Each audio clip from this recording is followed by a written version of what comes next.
La première fois que j'ai vu les empreintes, elles mesuraient près de 40 centimètres de long, nettement dessinées dans la boue près du ruisseau, 5 orteils parfaitement séparés et une voûte plantaire qui suggérait une marche bipède. Je m'appelle Thomas Henderson, j'ai 68 ans et je viens d'abandonner les 150 acres que ma famille exploitait depuis 1892. Maintenant, je vis à Portland, dans un appartement au 3e étage où la circulation ne s'arrête jamais. Je dors avec toutes les lumières allumées. Les gens pensent que je suis un vieil excentrique. Ils ignorent que chaque ombre sur mon ancienne propriété dissimulait quelque chose que la science refuse de reconnaître. Ce n'est pas de la paranoïa sénile. J'ai des enregistrements, des souvenirs qui me réveillent en hurlant et des raisons concrètes pour lesquelles je ne retournerai jamais dans les montagnes où je suis né. Mon histoire commence il y a 3 ans. Je vivais avec ma femme, Helen, dans un ranch de 150 acres dans les North Cascades, en Oregon. Notre plus proche voisin était à 23 kilomètres.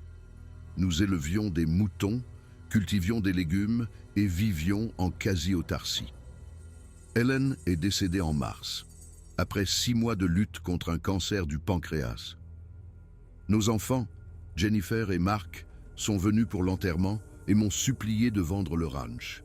Ils m'ont parlé des dangers de vivre seul à mon âge dans un endroit aussi isolé. Sans réseau mobile, avec une ligne téléphonique qui lâchait à chaque orage, j'étais complètement coupé du monde. Mais j'ai rejeté leurs supplications. Mon arrière-grand-père avait construit la maison avec des troncs de la forêt environnante. 5 générations de Henderson reposaient dans le cimetière familial derrière la maison, la tombe d'Hélène étant la plus récente. Je connaissais les dangers, les ours noirs, les pumas, les loups. Je gardais un fusil 30-06 près de la porte et un pistolet de calibre 45 à ma ceinture. Mais il y avait toujours eu quelque chose qui clochait dans la forêt profonde.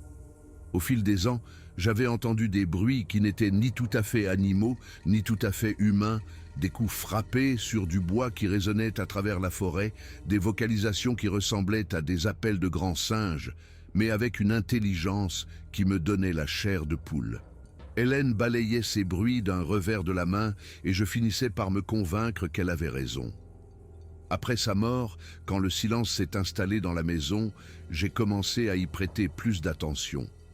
Les coups sont devenus plus fréquents, selon des schémas qui suggéraient une communication, les vocalisations plus audacieuses, recevant des réponses depuis différentes directions.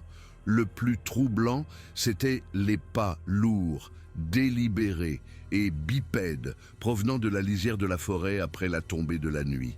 Durant mon premier été seul, je n'ai trouvé que des signes, des empreintes massives, des arbres dont l'écorce avait été arrachée à des hauteurs impossibles, des arrangements de pierres et de bâtons qui semblaient intentionnels.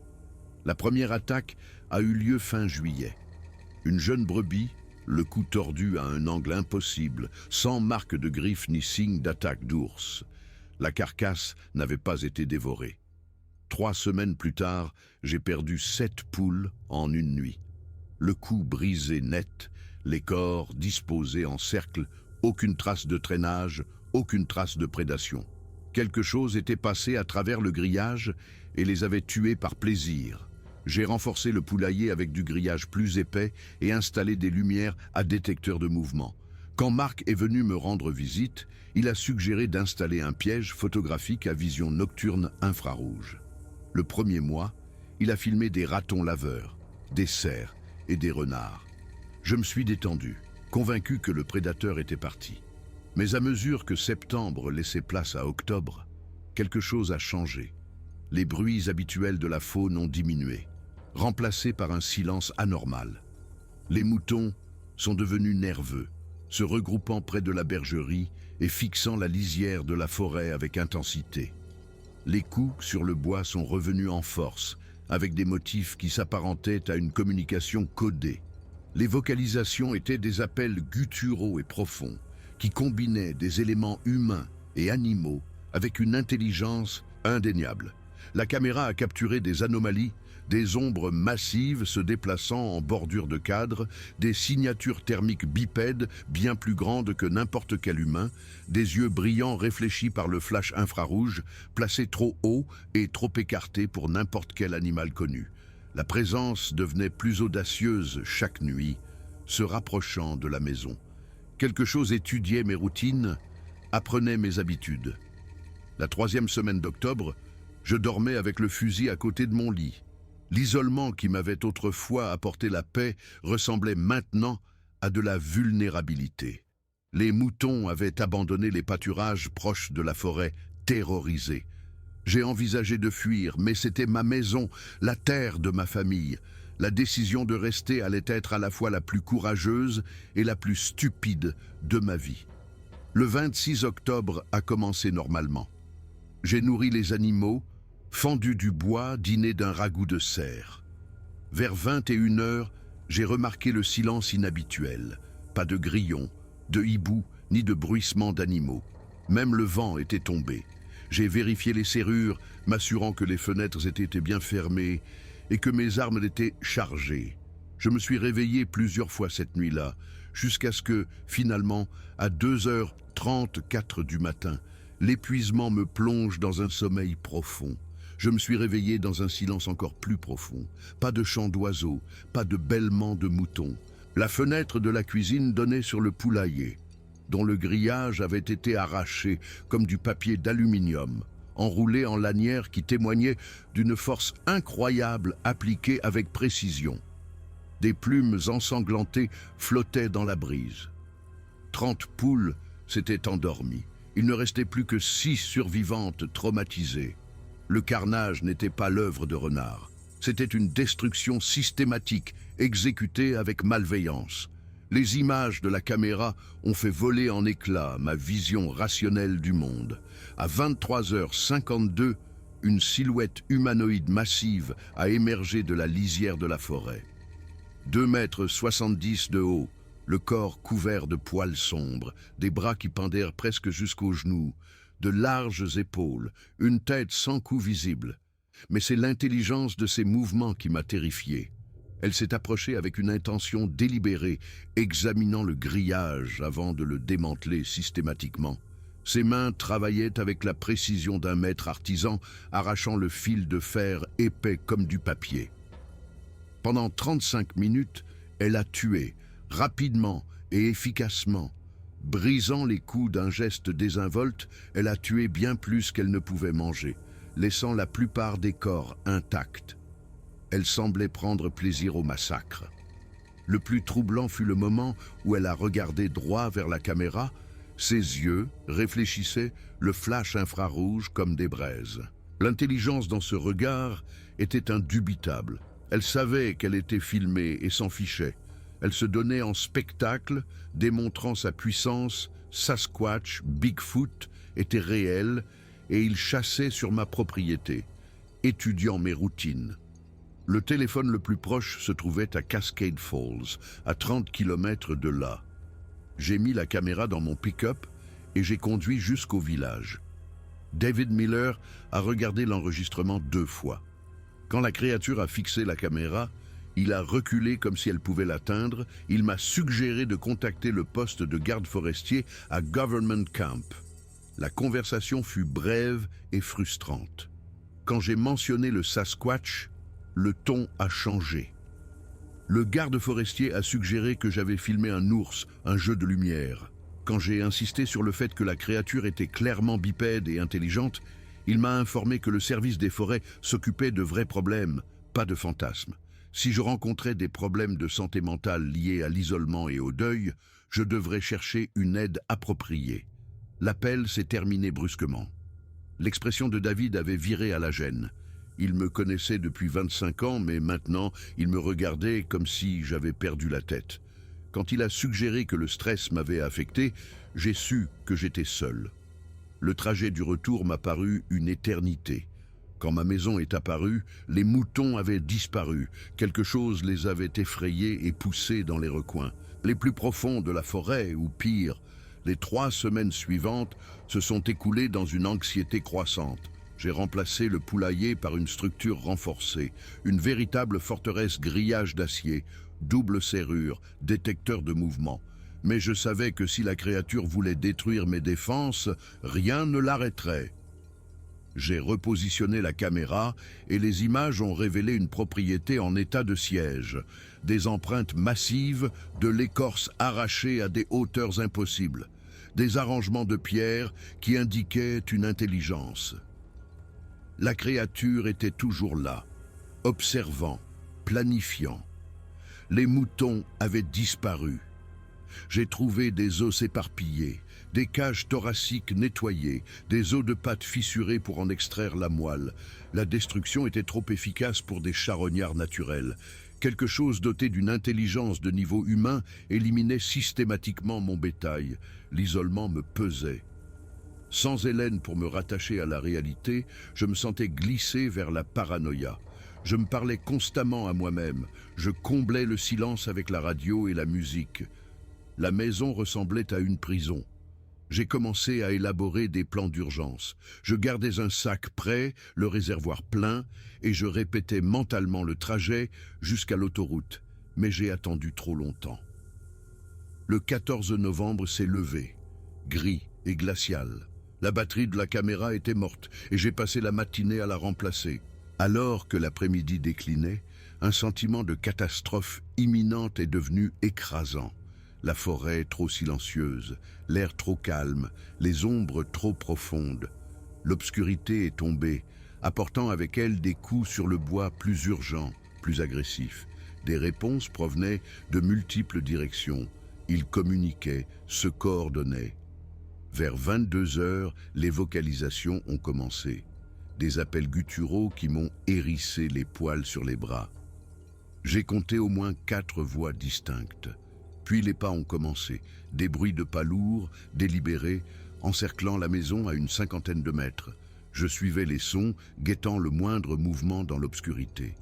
Ils prenaient leur temps, étudiant mes défenses, resserrant progressivement le cercle. À 23 heures, je savais que j'étais en danger immédiat.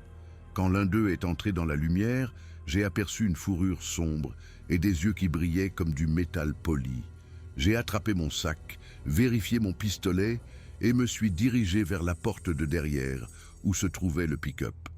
J'ai fait marche arrière sans les phares, en utilisant uniquement la lumière du tableau de bord. À 30 mètres, j'ai allumé les phares et je les ai vus.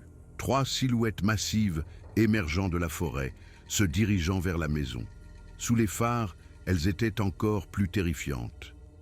Au moins 2,70 m, une fourrure sombre et emmêlée, des yeux qui réfléchissaient la lumière comme des miroirs, des mouvements d'une intelligence indéniable. Ils se sont arrêtés quand les phares les ont frappés, se tournant pour me regarder droit dans les yeux. Puis l'un d'eux a levé le bras et a pointé dans ma direction. Le geste était si humain, si menaçant, que mon sang s'est glacé. J'ai écrasé l'accélérateur et j'ai filé sur le chemin sans un regard en arrière. Dans le rétroviseur, je pouvais les voir observer ma retraite jusqu'à ce que l'obscurité les engloutisse. Je suis arrivé à Cascade Falls à 1h12 du matin. Je me suis arrêté à la station-service, laissant mon cœur reprendre un rythme normal. David Miller m'a fait entrer et m'a préparé un café. Quand j'ai fini mon récit, il m'a suggéré de conduire jusqu'à Government Camp et de prendre une chambre au motel. J'ai passé le reste de la nuit dans sa chambre d'amis, mais le sommeil était impossible. Au lever du jour, j'avais l'impression d'avoir vieilli de 10 ans. Je me suis enregistré au Pine Lodge Motel. Quand Jennifer a finalement appelé ce soir-là, je lui ai parlé des attaques et de ma décision de quitter le ranch temporairement. Je n'ai pas mentionné le Sasquatch ni les images de la caméra. Certaines vérités étaient trop dangereuses. Elle était soulagée que j'admette ne pas pouvoir vivre seul indéfiniment. 2 semaines plus tard, j'habitais dans son appartement à Seattle. L'adaptation a été traumatisante, mais la nuit, je me sentais en sécurité pour la première fois depuis des mois. J'ai vécu à Seattle pendant 9 mois avant de rassembler le courage de retourner au ranch. Marc voulait que je vende, mais 150 acres représentaient le travail de ma vie, l'héritage de ma famille. Quand j'ai tourné sur le chemin du ranch début août, Mes mains tremblaient. La maison était toujours debout, mais à peine. On aurait dit qu'une tornade était passée par là, pas des dégâts aléatoires, mais une démolition systématique que seule une intelligence pouvait accomplir. Le porche avait été arraché de ses fondations, les fenêtres brisées de l'intérieur vers l'extérieur, la porte pendait à un seul gond, ses planches fendues et marquées par des griffes massives. À l'intérieur, les meubles étaient réduits en miettes. La table de la cuisine, où Hélène et moi avions partagé 43 ans de repas, n'était qu'un tas de copeaux. Le vaisselier en porcelaine de sa grand-mère était renversé, la porcelaine réduite en poudre. Le poêle en fonte était retourné, son conduit arraché du plafond. Mais c'est la nature systématique de la destruction qui m'a glacé le sang. Chaque photo de famille avait été délibérément brisée. La boîte à bijoux d'Hélène était ouverte, son contenu jeté sur le sol. Pas volé, juste détruit. Les livres qui appartenaient à ma famille depuis des générations étaient déchirés, leurs pages tapissant le salon. Les escaliers avaient été arrachés du mur. À l'étage, mes vêtements étaient en lambeaux, les tiroirs sortis et fracassés contre les murs. Les matelas éventrés, leur rembourrage éparpillé. Dans la salle de couture d'Hélène, j'ai trouvé des empreintes de mains massives imprimées dans le placo, chaque doigt clairement défini, le double de la taille de mes mains. Certaines à 2,50 m du sol, d'autres pressées sur le plafond même, comme si ce qui les avait faites se déplaçait sur les murs et le plafond telle une araignée énorme. La cave a révélé l'horreur finale. Mon atelier était complètement détruit. Les outils tordus en des formes méconnaissables. L'enclume de mon père, 90 kilos, avait été jetée avec une telle force qu'elle s'était encastrée de 15 cm dans le mur en béton. L'établi en chêne était réduit en éclats. Mais dans un coin, j'ai trouvé ce qui a finalement brisé mon esprit. La pierre tombale d'Hélène, la stèle de marbre qui marquait son dernier lieu de repos, gisait en morceaux. Les créatures avaient même profané les morts, violant la seule chose que je considérais comme sacrée. La rage et le chagrin m'ont submergé et je suis tombé à genoux au milieu des fragments. Le message était clair. C'était ma punition pour avoir fui, pour avoir abandonné le territoire qu'ils avaient revendiqué. Ils avaient tout pris. Ma maison, mes biens, mes souvenirs. Même la pierre qui honorait ma femme. J'ai passé moins d'1 heure à ramasser les quelques objets qui avaient survécu. L'alliance d'Hélène, une bible de famille, le fusil de mon grand-père brisé en deux. Alors que je me préparais à partir, j'ai remarqué des empreintes fraîches autour de la maison. Ils m'observaient, même maintenant.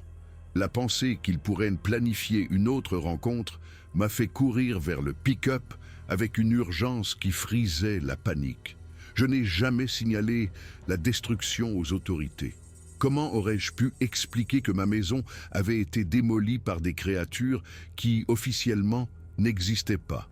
J'étais complètement seul avec un savoir que je ne pouvais ni partager, ni prouver, ni fuir. Jennifer a été choquée par mon apparence. Je lui ai dit que la maison avait été gravement endommagée par les intempéries et le vandalisme.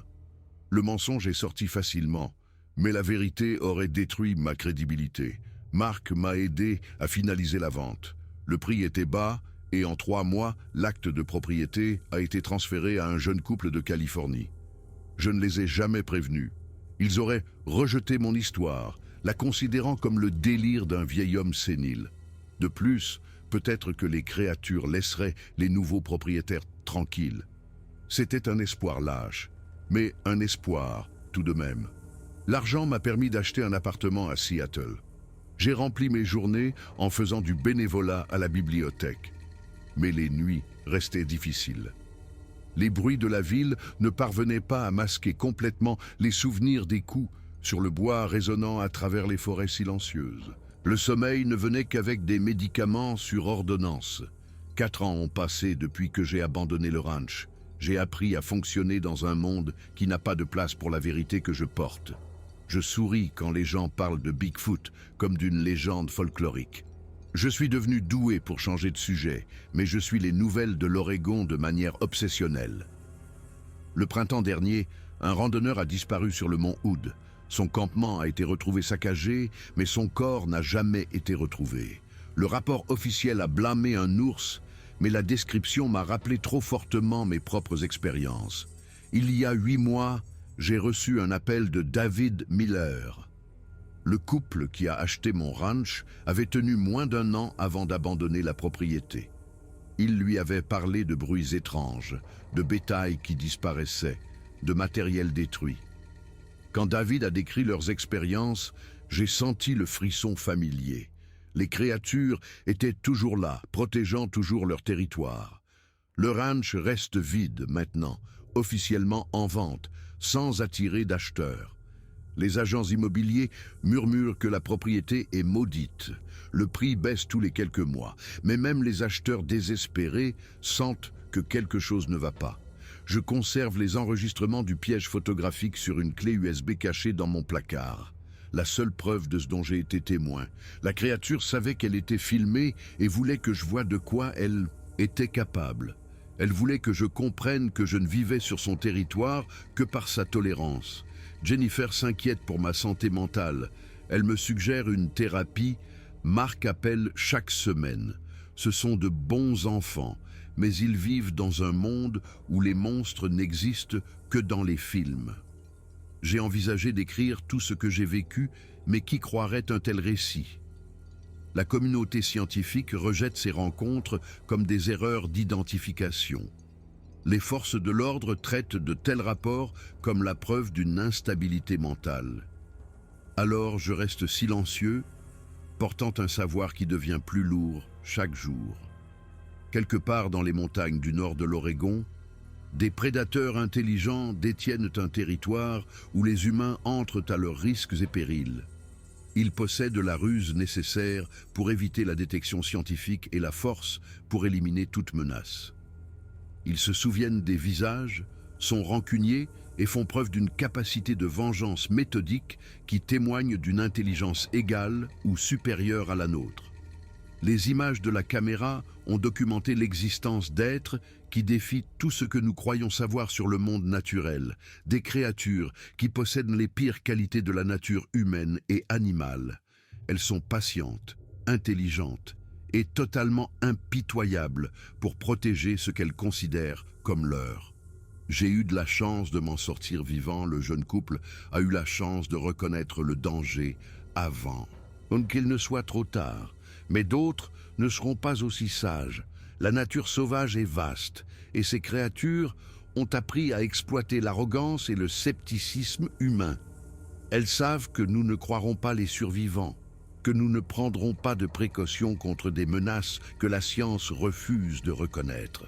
Chaque fois que je vois des reportages sur des randonneurs disparus, je me demande si une autre famille est sur le point d'apprendre ce que j'ai appris. Je me demande si quelque part dans l'obscurité entre les arbres, des yeux anciens observent de nouvelles victimes. Le fait de savoir que je pourrais les avertir pèse sur ma conscience, mais qui écouterait l'histoire d'un vieil homme sur des monstres dans les bois? Qui croirait que des créatures de cauchemar marchent sur 2 jambes à travers la nature? Les enregistrements restent cachés. 35 minutes de preuve que le monde est bien plus étrange et dangereux que la plupart des gens ne peuvent l'accepter. Un jour, peut-être, je trouverai le courage de les partager avec quelqu'un qui pourrait y croire. Mais d'ici là, je continuerai à vivre avec la certitude qu'il y a des choses dans la nature sauvage qui ne voient pas les humains comme l'espèce dominante, mais comme une proie. La maison où 5 générations de Henderson ont vécu est maintenant vide, mais la forêt qui l'entoure grouille d'une intelligence plus ancienne et plus rusée que la nôtre. J'ai survécu à ma rencontre avec l'inconnu, mais je n'y échapperai jamais vraiment. Chaque nuit, quand j'éteins les lumières, je me souviens du bruit de pas massifs encerclant ma maison. Chaque ombre me rappelle des formes se déplaçant avec une grâce de prédateur. Chaque son inexpliqué me ramène au cou sur le bois, résonnant à travers les arbres silencieux. Le piège photographique a capturé la vérité cette nuit d'octobre. La question qui me hante est de savoir si quelqu'un sera un jour prêt à accepter ce qu'il révèle. Si notre espèce a le courage de reconnaître que nous partageons ce monde avec des intelligences qui ont appris à nous chasser bien avant que nous apprenions à les chasser. Dans la nature profonde, là où les téléphones portables ne fonctionnent pas et où l'aide est à des jours de distance, d'anciens prédateurs revendiquent encore un territoire que les cartes humaines n'ont jamais tracé. Ils observent depuis la lisière de la forêt, patients et calculateurs, attendant la prochaine famille qui construira une maison trop près de leur domaine. Et quand cette famille arrivera, pleine de confiance en sa supériorité technologique, elle découvrira ce que j'ai appris. Certaines légendes sont réelles, certains monstres marchent sur deux jambes, et certaines vérités sont trop dangereuses pour que la société civilisée les accepte. Les enregistrements existent. Les créatures perdurent. Et quelque part dans la nature sauvage, elles observent toujours, attendent toujours, protègent toujours un territoire où les humains entrent à leurs risques et périls. Je m'appelle Thomas Henderson, et voilà pourquoi je ne rentrerai jamais chez moi.